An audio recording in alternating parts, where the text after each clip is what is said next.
Salam, Horas Madhita Sude. Saya mau berikan sambutan, tapi saya ingin menceritakan dulu 100 tahun Indonesia tahun 2045, supaya nanti kita HKBP ini memposisikan diri mau di mana.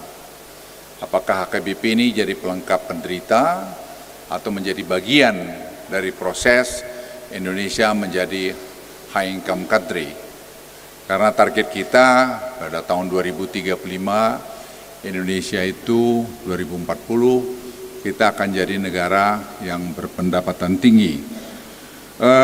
Sebenarnya penjelasan ini saya pernah berikan di Singapura waktu saya diundang bicara di Straits Times Forum.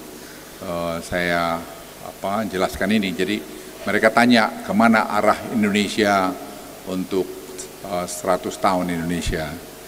Nah, Bapak Ibu sekalian, saya dengan cepat akan memberikan ini supaya Bapak-Bapak nanti saya akan juga menjelaskan apa yang harus kita buat HKBP. Jadi jangan HKBP hanya jadi organisasi kemasyarakatan, padahal kita punya anggota 5-6 juta yang akan punya banyak kesempatan untuk juga berbakti, berkarya di tengah-tengah bangsa ini dan mendesain negeri kita ini ke depan. Tantangan berat pencapaian visi Indonesia itu menyangkut pada pertumbuhan ekonomi. Saya kira slide saya ada. Ini saya akan menunjukkan kita mau capai growth kita 7-8% untuk 5-10 tahun ke depan.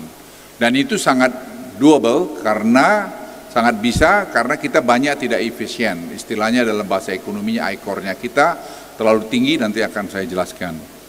Dan saya sampaikan di Singapura dan itu dimuat di front page dari Straits Times bahwa kita untuk mencapai 7-8% growth itu sangat dimungkinkan. Memang pertikaian dunia itu juga tidak baik-baik saja, banyak masalah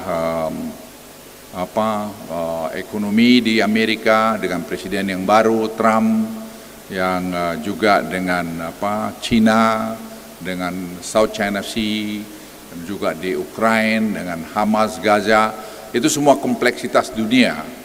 Tapi saya pikir kita bisa bernavigasi karena modal pokok kita juga cukup bagus. Saya akan datang dengan angka-angkanya nanti. Nah, ini dampak masa jabatan Trump kedua, pertumbuhan PDB dunia akan lebih rendah dan inflasi global lebih tinggi akibat penerapan tarif. Saya berbicara dengan beberapa teman saya di Amerika 1 minggu terakhir ini berbagai macam karena dalam DEN ini, Dewan Ekonomi Nasional ini, National Economic Council ini ada disebut Advisory Board. Advisory Board ini terdiri dari pakar-pakar yang kami undang, dan ada tadi 5 orang dari pakar-pakar dunia. Nah, kalau kita lihat ini, Trump itu akan menetapkan tarif, tapi kita bagaimana bernegosiasi dengan dia? Karena kalau tarif yang 100%, itu akan membuat ekonomi kita juga goncang, akan dolar nanti kuat, rupiah kita akan melengah. Tapi kita juga masih punya kekuatan ekonomi yang cukup bisa mengatasi itu. Nah, kalau kita lihat pemerintah Cina memberikan stimulus yang besar, dia berikan 19%, kalau Anda lihat di sini, angkanya besar, dia memberikan sampai 3,4 triliun US dollar. Angka yang sangat besar magnitude-nya. Jadi Cina itu pun ekonominya tidak baik-baik saja saat ini. Dan itu juga berdampak pada kita, karena ekspor kita ke Cina itu juga sangat banyak. Sekarang kita bagaimana memposisikan diri supaya hubungan kita dengan Cina bagus, hubungan kita juga dengan Amerika bagus, dengan Eropa juga bagus. Dan Afrika menjadi salah satu teman kita. Tadi saya senang ada pendeta Merek dari Tanzania. I just come back from Tanzania some time ago. I met your Prime Minister, the female Prime Minister. And I look at also Tanzania has a very good prospect in the near future. Nah, kalau kita lihat ini semua, ini kita harus bekerja keras, kita harus kompak. HKBP mau di mana nanti? Itu selalu pertanyaan yang saya raise, karena menurut saya orang-orang HKBP ini banyak yang hebat-hebat, pintar-pintar. Kalau bersatu, kalau kompak, jangan kita sampai kita berkelahi aja kerjanya. Ya, Asik pasti roa-roa. Semua itu yang di bawah langit ini sudah ada yang ngatur. Semua ada waktunya. Ada waktu kau lahir, ada waktu kau besar, ada yang waktu kau nikah, kau berkuasa, kau selesai berkuasa, dan seterusnya. Jadi kita harus kerjakan bersama-sama, dan itu sebenarnya semua ada di dalam Alkitab. Bapak Ibu sekalian, kita juga menghadapi mengenai ketahanan pangan. Di mana ketahanan pangan nanti? Ya ini HKBP mau main apa? Di sini banyak tanah. Anda sekarang lihat di Hombang Hasudutan, itu Bupati Dosmara dari sini. Sekarang Bupati Dosmara itu bisa bikin Hombang Hasudutan itu kemiskinan turun dengan signifikan. Kenapa? Turun ke bawah, detail. Pertanian sekarang dikembangkan. Kita ada genome sequencing namanya, research center di Polong. Itu HKBP juga. Yang kerja orang HKBP juga. Anak-anak muda HKBP juga. Jadi sekarang HKBP maunya apa? Apakah Anda menjadi bagian atau Anda menjadi pelengkap penderita? Semua terserah pada kita bersama. Juga perubahan iklim transisi dan juga fragmentasi geopolitik dan persaingan ekonomi. Kemarin jam seperti ini saya bincang-bincang dengan Presiden Prabowo cukup lama berdua, kami mengenai ekonomi ini, dan saya sampaikan juga saya mau brief ini juga kepada HKBP. Saya katakan kenapa? Karena di orang Batak itu banyak kali pintar-pintar matematik. Karena ujung-ujungnya ekonomi ini matematik. Saya juga membawa di sini nanti Profesor Yohanes. Prof Yohanes ada? Ada. Suruh nanti siap dia ya. Nanti akan menjelaskan satu program yang kita susun nanti untuk anak-anak HKBP untuk improve matematiknya. Karena matematik kunci. Jadi untuk HKBP jangan hanya bicara Alkitabiah saja dan berkelahi saja, bicara juga tadi matematik. Jadi supaya lengkap. Ini saya kira penting karena kalau sudah belajar matematik, berkelahinya nanti jadi kurang. Jadi HKBP akan lebih solid, lebih melihat spiritualitas. Karena menurut saya dari video yang saya tayangkan itu, yang nonton itu 561.000 orang. Saya ulangi 500. Segi, ada anunya itu ada 561.000 orang yang nonton itu, kalau saya tidak keliru. Dan itu dari itu berapa puluh persen orang Batak yang melihat sudah minta perubahan di dalam liturgi HKBP. Ya. Ini data. Jadi kita bicara data, ada kecenderungan itu, ketidakpuasan, dan ada juga berapa persen yang orang-orang HKBP yang lari ke gereja lain mengatakan, oh kalau HKBP memperbaiki dirinya, kami akan kembali ke HKBP. Bapak Ibu sekalian, hari ini masalah teknologi itu super penting. Saya nonton kemarin AI, Artificial Intelligence. Itu bagaimana ke depan ini robot itu sudah bicara satu sama lain. Dan itu saya sudah bilang sama Mangipurus waktu itu, bagaimana HKBP mensikapi perkembangan teknologi yang begitu cepat tadi. Kemudian kalau kita lihat pertumbuhan ekonomi kita tidak jelek-jelek amat, next slide, sebenarnya cukup bagus, 5% di atas. Kita akan bisa tumbuh 6-7% ke depan kalau inefisiensi kita ini kita bisa handle. Kalau kita lihat fondasi ekonomi kita juga di antara negara-negara ASEAN, next slide, itu juga saya kira cukup bagus. Anda bisa lihat, kita rasio utang kita 38%, negara termasuk yang paling rendah hutangnya ya Indonesia ini. Sebenarnya kita bisa berhutang lagi untuk berkualitas. Itu yang kami kerjakan sekarang di National Economic Council, itu menghitung berapa hutang yang kita bisa buat dan target-target apa yang kita bisa capai supaya returnnya lebih balik. Jadi ini pengalaman saya sebagai Menko hampir 4 kali kalau saya tidak keliru. Saya bilang Presiden Prabowo kemarin, saya lihat bahwa kita bisa membuat Indonesia lebih bagus lagi untuk membuat efisiensi yang beliau sudah sampaikan.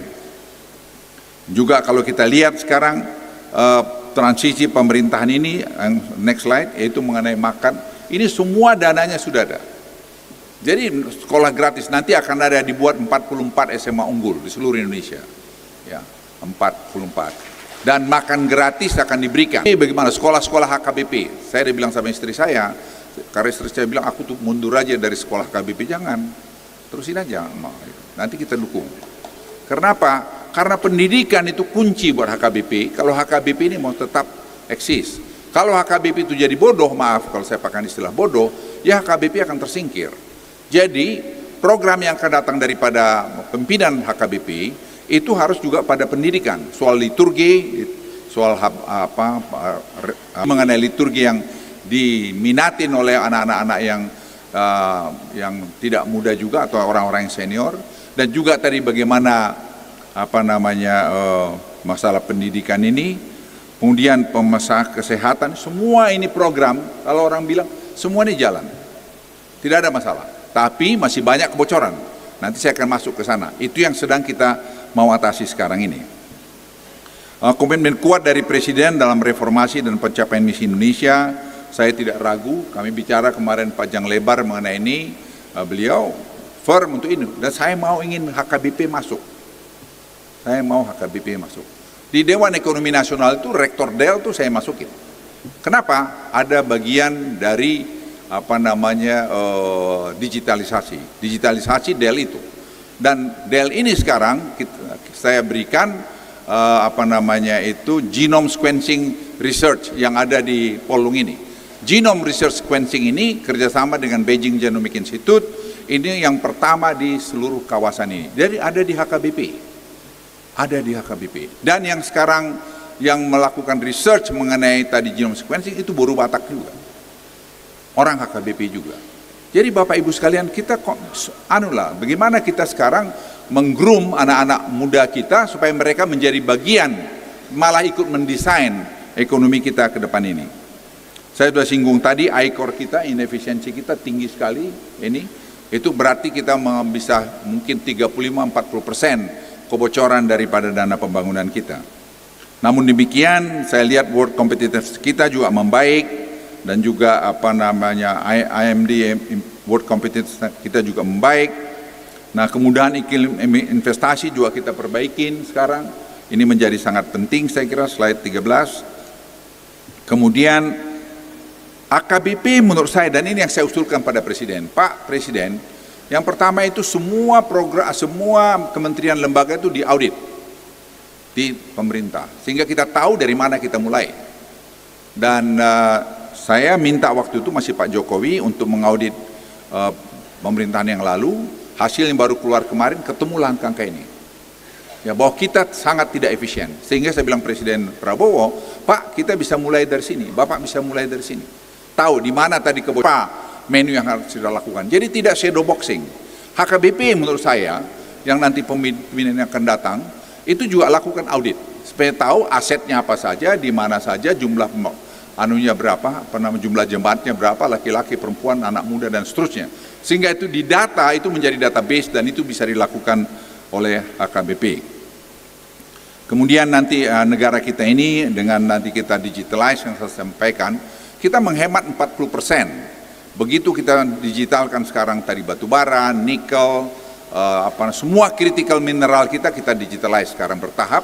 Dan itu tadi kemarin Presiden juga mendorong supaya secepatnya itu semua bisa selesai, dan saya janji dalam 6 bulan itu harus bisa kita capai, dan kita akan menjadi negara yang transparan, andal, dan juga efisien dan akurat. Bapak Ibu sekalian, tadi saya mau sibuk dengan kita downstreaming industri, itu angka kita seperti ini. Dari kita dulu tadinya ekspor hanya 1,8 miliar dolar, tahun lalu kita ada ekspor 34, sekian miliar dolar. Waktu memulai itu semua menentang saya, karena kita kehilangan 1,8 miliar dolar. Tapi saya bilang Presiden Jokowi, Pak, kalau kita tidak lakukan sekarang, kita akan ekspor dirt aja, sampah tanah dan air aja.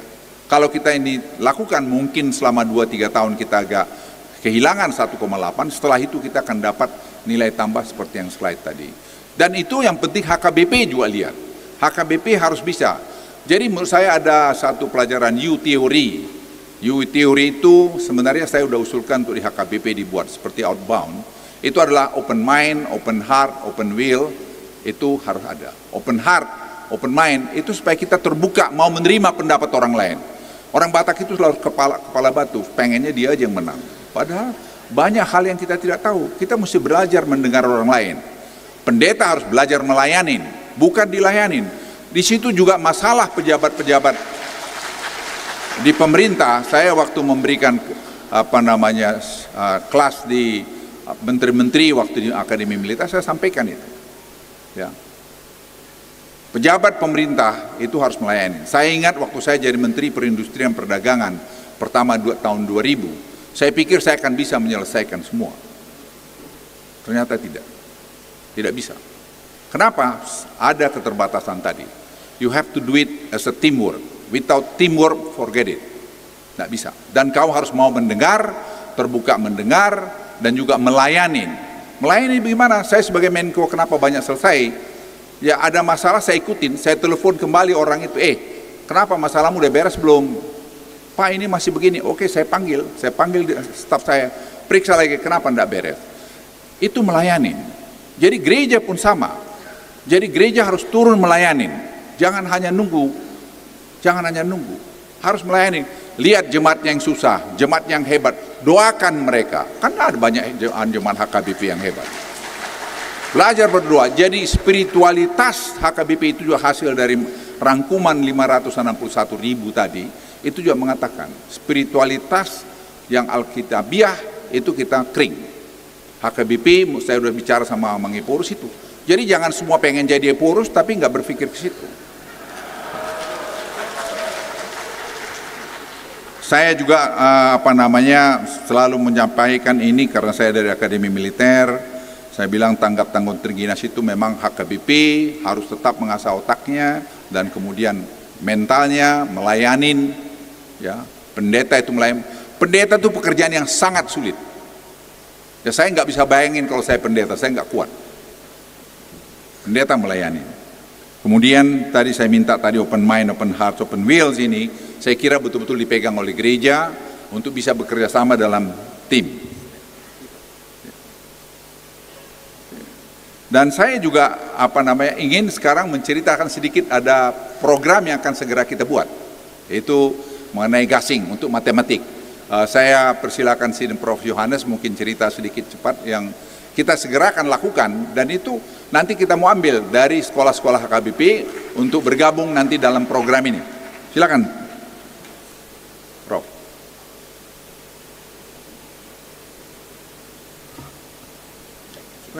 Ya, terima kasih Pak. Ya, Shalom, Horas. Mungkin saya sharing sedikit ya Bapak Ibu. 3 tahun yang lalu saya diperintah Pak Luhut Panjaitan untuk mengadakan pelatihan di ITDL, pesertanya dari Humbang Hasudutan. Nah ini ada bupatinya di sini.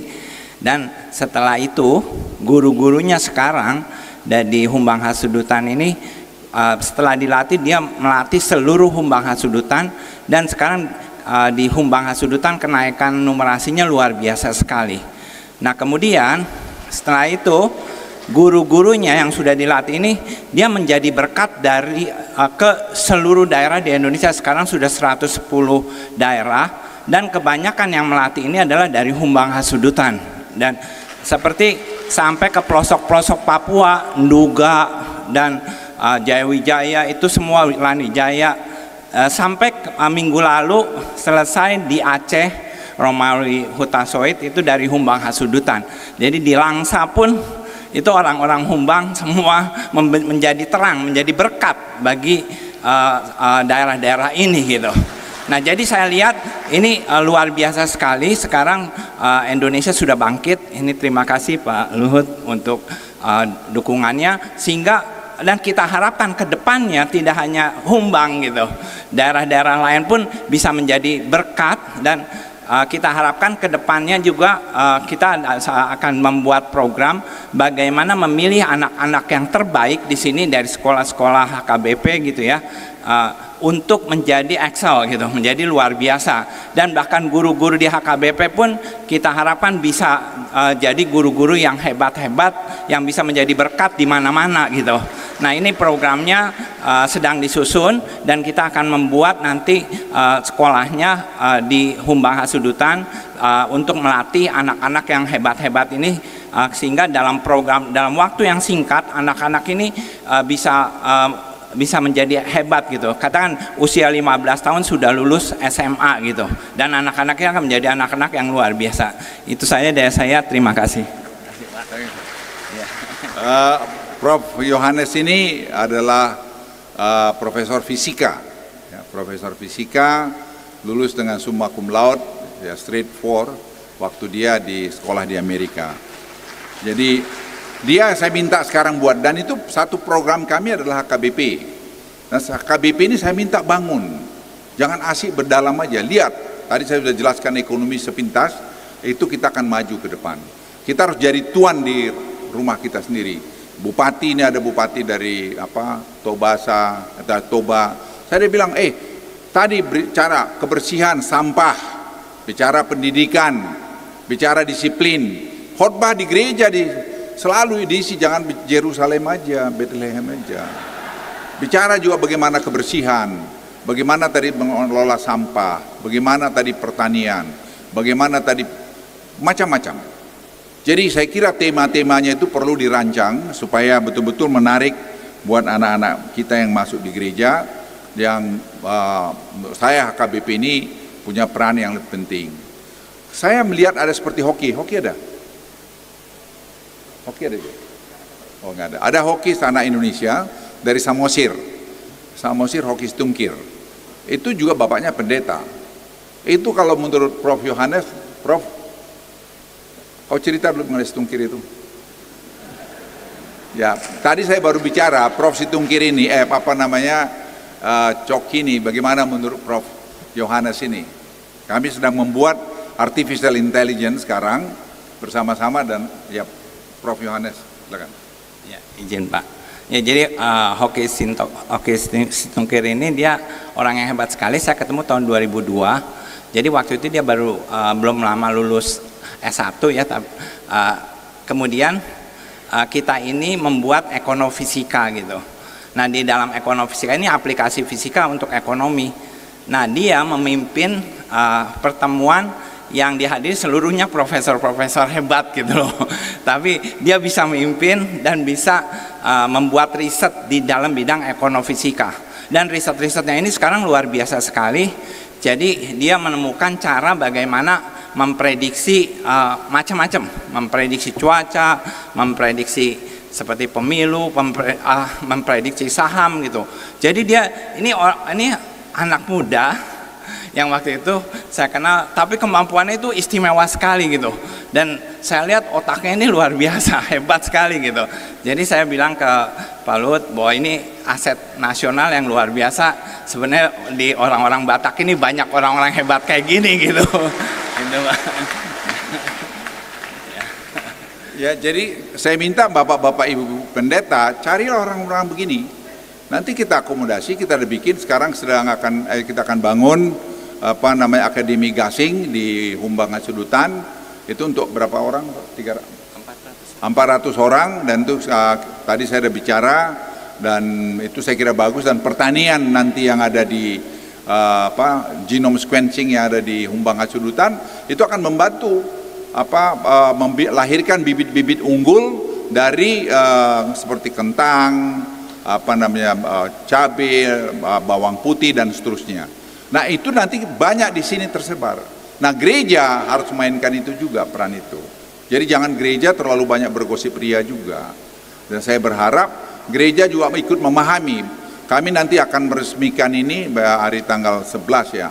Itu ada rapat di Polung, itu ada Menteri Pertanian, ada Menteri Pendidikan, akan hadir di sana tadi dari Wakil Menteri PUPR untuk tadi menuntaskan masalah itu. Nah, HKBP bermainlah di situ. Saya betul-betul titip HKBP ini. Jangan nanti hanya itu aja, atau bupati hanya duduk aja, bupati terima anu saja. Jangan.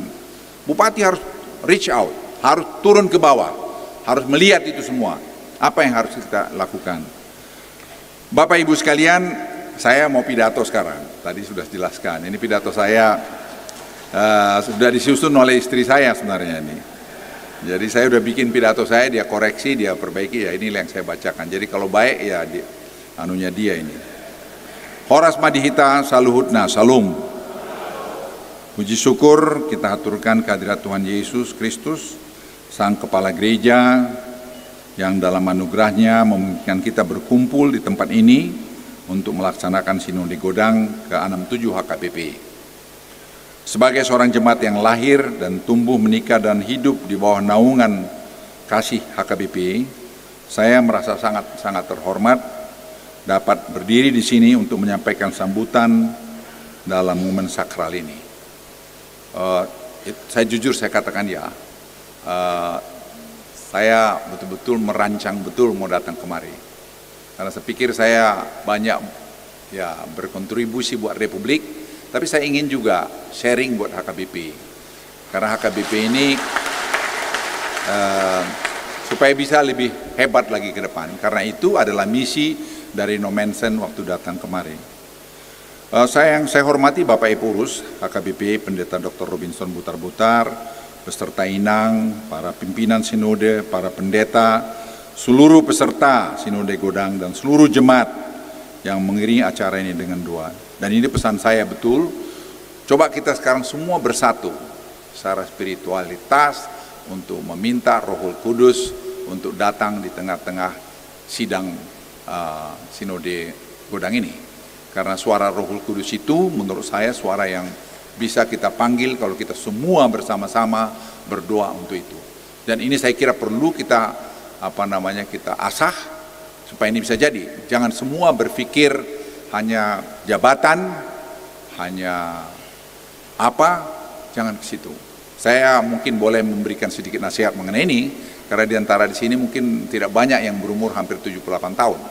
Jadi saya pikir saya punya privilege juga untuk menyampaikan pikiran-pikiran saya ini pada Bapak Ibu sekalian.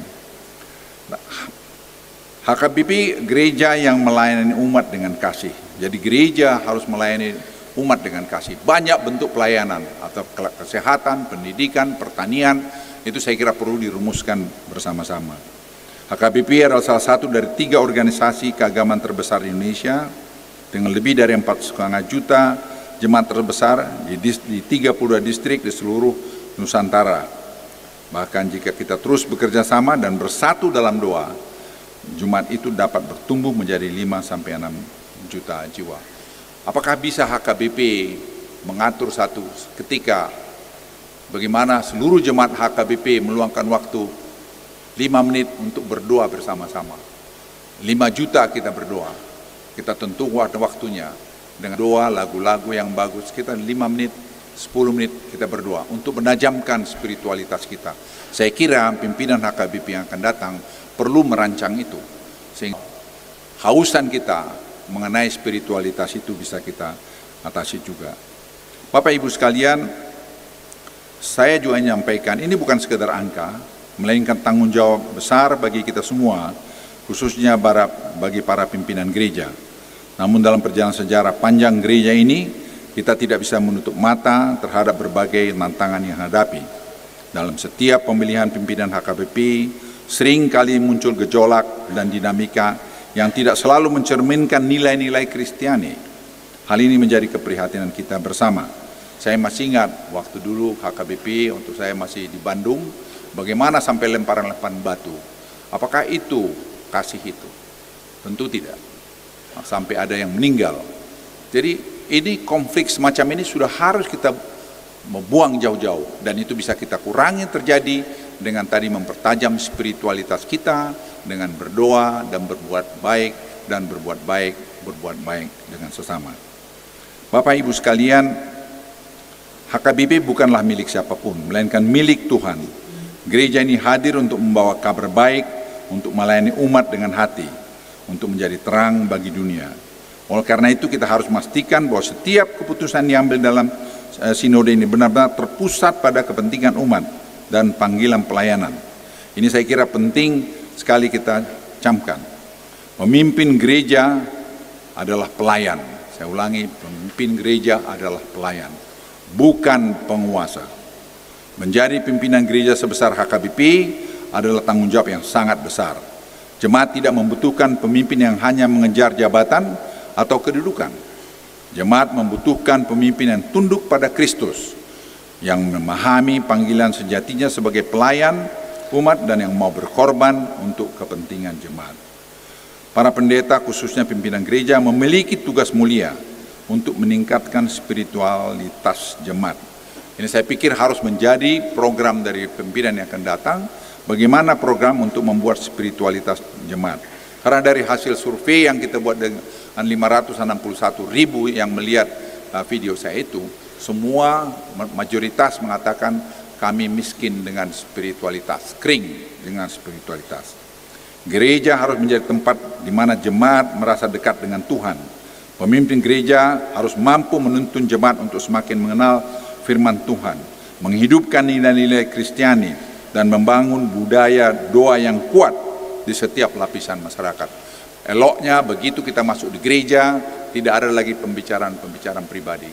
Yang ada adalah lagu-lagu gereja yang membawa kita lebih tenang, yang memanggil Roh Kudus supaya hadir di tengah-tengah kita. Kalau kita sesama masih bincang-bincang, jangan dalam gereja, keluarlah dari dalam gereja. Gereja itu biarlah kita tadi untuk mendapatkan satu kedamaian, memupuk spiritualitas kita. Melayani dengan kasih dan kerendahan hati. Seorang pemimpin gereja tidak boleh hanya memikirkan jabatan atau kekuasaan. Ia harus hadir sebagai seorang pelayan yang menyentuh hati umat, yang merangkul setiap jemaat tanpa memandang latar belakang, dan yang akan menempatkan kepentingan umat di atas segalanya. Membawa pembaruan yang relevan dengan zaman. Dunia terus berubah, dan gereja perlu menyesuaikan cara pelayanannya agar tetap relevan tanpa meninggalkan nilai-nilai kekal dari Alkitab. Gereja perlu mendorong literasi Alkitab yang relevan dengan era digital dan membangun pendidikan yang membekali generasi muda untuk menghadapi tantangan zaman. Kemarin saya menonton 60 Minutes di program TV di Amerika.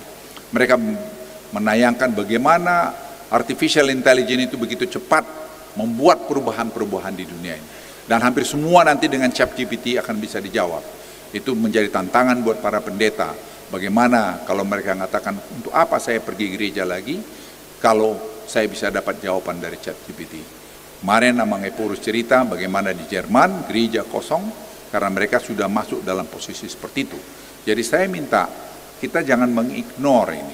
Ini tantangan yang dihadapi para pendeta semua dan kita semua. Apakah kita anak cucu kita nanti menjadi orang seperti itu? Istri saya terus terang selalu memberikan kesempatan untuk anak-anak kami, cucu-cucu kami memahami masalah ini. Bahwa Tuhan itu yang bekerja di tengah-tengah kita. Dan kita harus mendekatkan diri terus. Saya sudah singgung tadi, kepentingan umat adalah prioritas utama. Dan saudara-saudaraku dalam Kristus, tugas utama gereja adalah melayani umat. Pelayanan ini bukan hanya sekedar aktivitas rutin, tetapi panggilan untuk memberikan dampak nyata dalam kehidupan jemaat. Saya ingin mengingatkan kita semua pada semangat misionaris Ludwig Eckner Nommensen yang 163 tahun lalu datang ke Tanah Batak, membawa kabar baik dengan tujuan agar orang Batak mengenal kebenaran. Semangat ini harus menjadi terus inspirasi kita dalam melayani jemaat, terutama di era modern ini. Umat mengharapkan pemimpin yang mengutamakan pelayanan spiritual dan memperkuat pelayanan-pelayanan spiritual di ke depan ini. Saya juga berharap kita mendorong pembaruan yang membawa gereja lebih dekat dengan kehidupan umat, menjadi teladan dalam kerendahan hati dan integritas, membangun hubungan yang harmonis di tengah-tengah keragaman masyarakat. Pemimpin seperti ini harus bisa lahir dari proses pemilihan yang jujur, transparan, dan terpusat pada doa. Mohon maaf Bapak Ibu sekalian, saya agak berbeda dengan melihat betapa ada kecenderungan dari pemilihan Epurus itu seperti pemilihan pilkada. Tolong Bapak Ibu hindarin itu. Itu adalah dosa besar menurut saya kalau sampai itu terjadi. Saya tidak berpihak kepada siapa karena di situ ada bertentang bilang juga Pak Luhut ini berpihak kepada siapa. Saya berpihak kepada calon pemimpin yang bertekad, berjanji akan meningkatkan spiritualitas di HKBP ini. Siapa dia? Kita berdoa. Saya berdoa, setiap waktu sekarang saya berdoa. Berdoa terus untuk Tuhan menunjuk orang yang mau menegakkan spiritualitas di HKBP ini. Itu saya himbau pada kita semua, gunakan nurani kita masing-masing. Berdoa kita semua pada Bapa yang di sorga, untuk supaya Tuhan turun di tengah-tengah gedung ini, di tengah-tengah Sipaholon ini, untuk menunjuk siapa yang paling cocok untuk pekerjaan ini. Dan itu tanggung jawab dia. Saya ulangi kata-kata dia, itu tanggung jawab dia sebagai Epurus, bahwa dia harus melakukan itu. Bukan karena jabatannya supaya dipanggil Opu dan sebagainya. Bukan itu. Tapi yang menjadi penting bahwa Anda sebagai Eporus mempunyai tanggung jawab meningkatkan spiritualitas daripada jemaat HKBP yang berjumlah 5-6 juta orang tadi. Bapak Ibu sekalian, saya juga ingin mengakhiri pada sambutan saya ini. HKBP harus menjadi terang bagi dunia, menjadi gereja yang melayani umat dengan kasih dan menjadi saksi Kristus di tengah bangsa ini. Dan saya juga berharap kita semua sudah mempertimbangkan nanti bagaimana cara memilih Eporus yang akan datang. Saya sudah katakan di video saya, mungkin kita mempertimbangkan dengan penelitian yang bagus, menjemput nadi surat. Tentu ada yang bilang nanti dapat yang jelek. Jangan pilih 3 orang itu orang yang jelek. Yang dipilih 3 itu sudah dari bawah dan itu sudah yang baik. Siapapun yang dipilih itu adalah orang yang terbaik. Jadi Bapak Ibu sekalian, ini adalah sidang Sinode Godang yang punya kewenangan apa saja. Saya titip pada Bapak Ibu sekalian, kali ini dan ke depan jangan gunakan ingot-ingot lagi.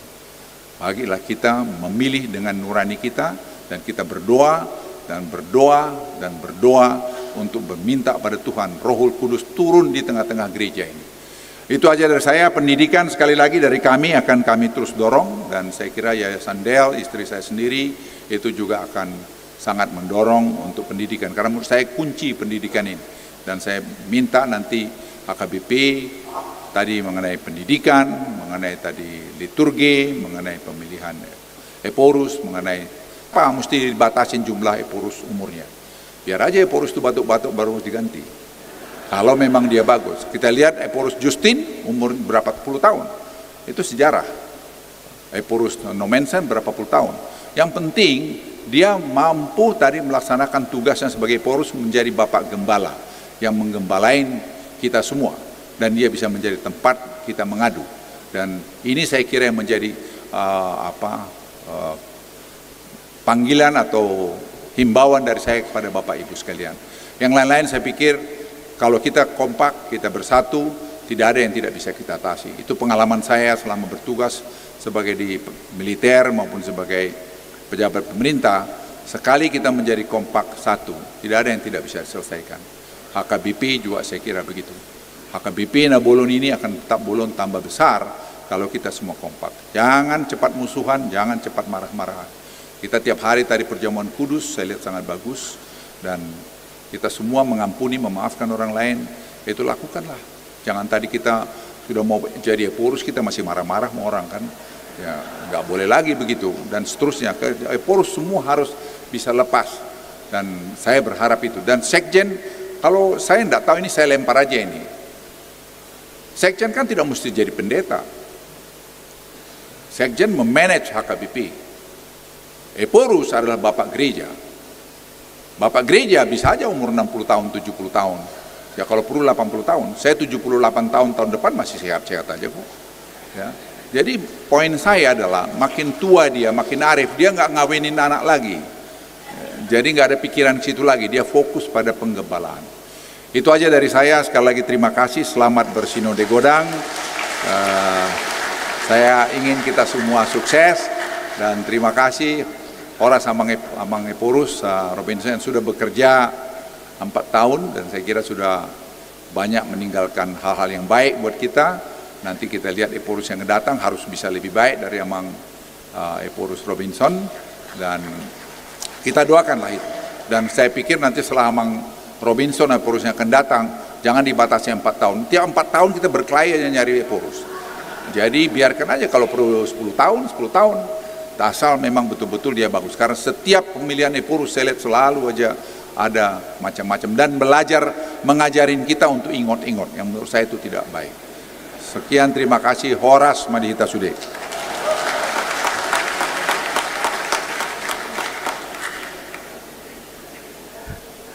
Terima kasih Bapak.